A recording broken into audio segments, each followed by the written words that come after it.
In this guide, I'm going to show you how to use @all in a WhatsApp group on iPhone. Intro. Begin by opening up WhatsApp and going to whatever group chat it is that you want to send this in. Let's just say it is this one right here. Go ahead and open it up, and then of course what you need to do is tap the message box and go ahead and type in @ and then all, just like so, and it should pop up at the very top. And if the feature is available in that specific group, you can select it and it's going to highlight the all in green.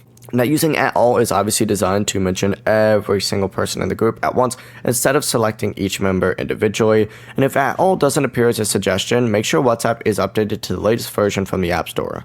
Also, keep in mind, WhatsApp does not document @all as universally available group feature yet, so it does mean that it is essentially still limited to certain accounts, versions, or testing groups. And WhatsApp's standard support option does remain mentioning individual group members with @ followed by their name instead of just doing @all. So it's just not available for everybody yet. Keep that in mind. Before you do leave, make sure to like the video and subscribe to the channel with all notifications on. It really does help with the channel and it lets us know that you want more content like this. We'd greatly appreciate it. And if at any point throughout this guide you did have any questions, just ask them down in the comment section below and we can help you out further. I'm going to be doing my best to reply to every single comment down there. Peace.